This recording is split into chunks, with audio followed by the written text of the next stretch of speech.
Hola a todos.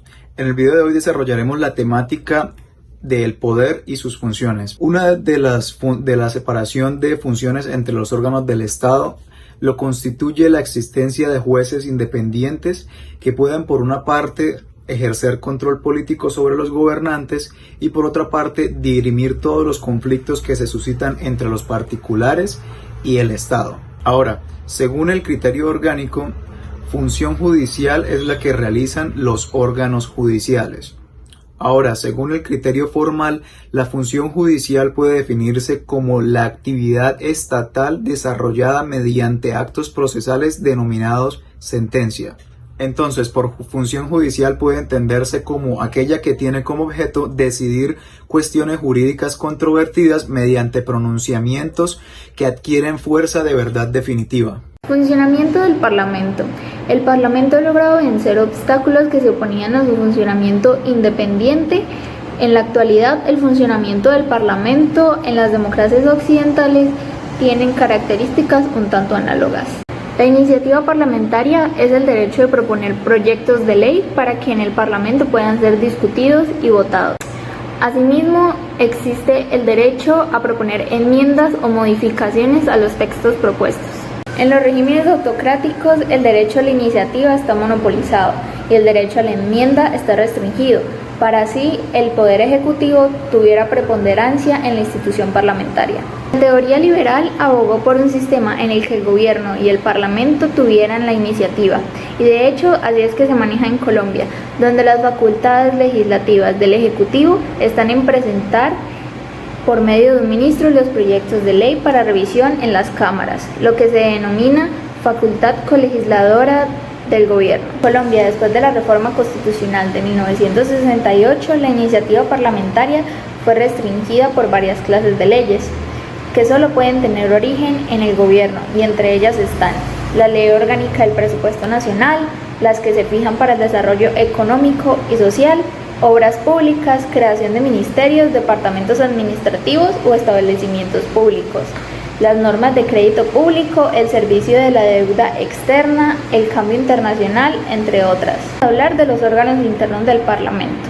La labor parlamentaria requiere de ciertos órganos internos, entre esos está la mesa directiva compuesta por un presidente, uno o varios vicepresidentes y una secretaria.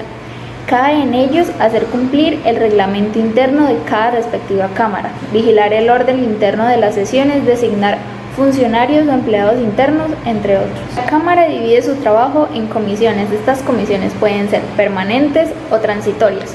Las comisiones permanentes se les suelen asignar trabajos específicos como relaciones internacionales, presupuesto, asuntos constitucionales, económicos, laborales o de seguridad.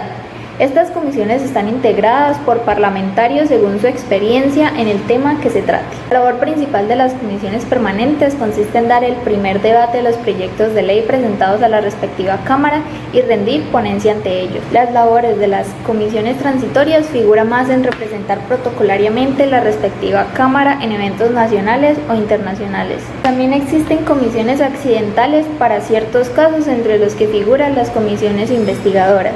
Además, existen comisiones legales, y son aquellas las que no están previstas en la Constitución, sino en la ley. En el Congreso colombiano existen, entre otras, la Comisión Legal de Cuentas, Investigación, Acusación, Ética o Estatuto Congresista. Todo esto lo podemos encontrar consignado en la Constitución Política de Colombia en su artículo 154.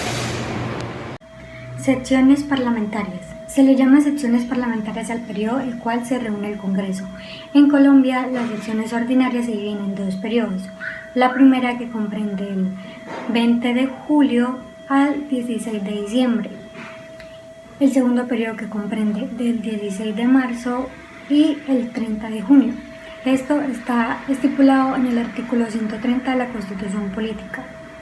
Existen también las sesiones especiales que se dan en los casos previstos de estado de emergencia económica y social, en las cuales el Congreso se reúne por derecho propio. Votaciones del Parlamento. Estos se dan en la presentación de proyectos como leyes y enmiendas. El voto parlamentario puede ser secreto cuando se trata de materias delicadas. El voto público, que es el más utilizado por los parlamentos modernos, se da a voz vía o a mano levantada.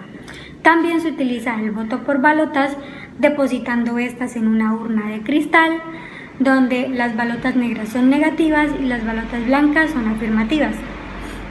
Para las votaciones secretas se designa una comisión escrutadora.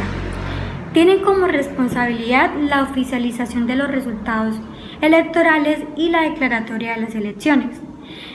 Estas se designan por medio de un tribunal superior del distrito judicial.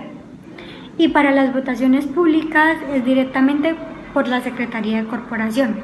Para ello es necesario que la Secretaría revise las cámaras y el quórum decisorio. Publicidad de los actos parlamentarios. Los actos que realice el Parlamento deben ser públicos, es decir, que cualquier ciudadano pueda tener acceso a la información. Para ello, los recintos parlamentarios cuentan con tribunales especiales abiertos hacia el público con limitaciones de espacio. En Colombia, las cámaras tienen su propio órgano oficial de difusión llamados la Gaceta del Congreso. Allí se publican proyectos de ley, ponencias y debates. Esto es para que el público se sienta más informado. La función ejecutiva o administrativa. Esta está a la cabeza del presidente. De acuerdo con el filósofo jurista francés Montesquieu, para que se mantuviera un equilibrio en los poderes, era necesario que el presidente ejerciera la labor de hacer cumplir las leyes que eran emanadas por el órgano legislativo. El gobierno básicamente pasaría a ser un ejecutor de lo que diga el Parlamento o el Congreso, pero esto no puede ser así en un Estado moderno debido a la extensión y la complejidad de la conducción de este y a los crecientes requerimientos de la sociedad. Todos estos requerimientos hacen necesarios instrumentos de autonomía y libertad de acción para que el Estado pueda sortear estos problemas de la ciudadanía y atenderlos con la mayor prontitud. Claro que todo esto se debe hacer bajo un orden legal, bajo un marco jurídico, el cual está establecido tanto en la Constitución como en las leyes del país. En primer lugar tenemos la función de hacer cumplir las leyes, que esa es la que ya habíamos mencionado anteriormente y que dijimos que esta no podía ser la única, pero para cumplir esta tiene algunos medios, los cuales son los cuerpos de seguridad, la fuerza pública, el sistema carcelario y todas las atribuciones de tipo policitivo. En segundo lugar, tenemos administrar los bienes del Estado. Esto es la función gubernamental por excelencia.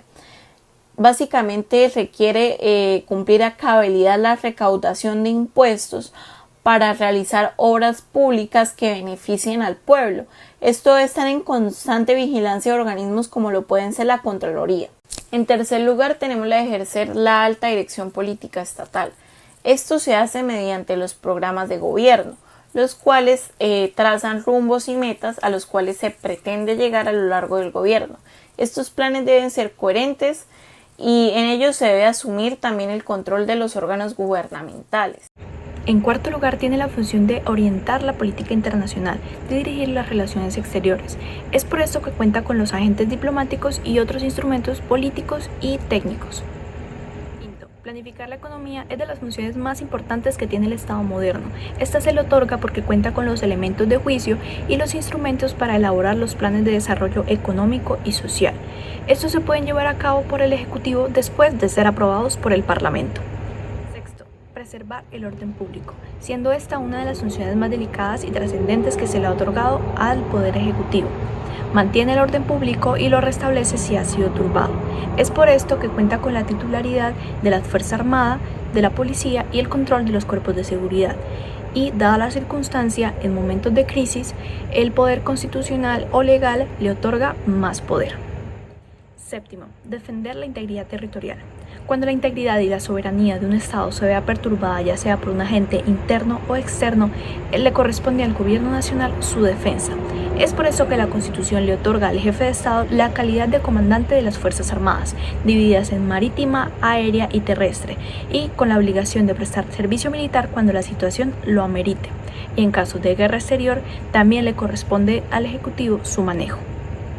Por último, el Ejecutivo garantiza el suministro de los servicios públicos básicos a la comunidad a través de cada uno de sus niveles, el local, el nacional, el regional. Algunos de estos servicios, o los más fundamentales, serían el agua potable, el alcantarillado, la energía eléctrica, la salud, la recreación, las comunicaciones, la administración de justicia, etc. Dada la complejidad, la extensión y los costos de estos, se dejan a menudo en manos de particulares. La tendencia de los estados modernos ha sido la de privatizar los prestadores de servicios, pero siempre reservándose la supervigilancia y su control, si es que no está prestando estos servicios directamente.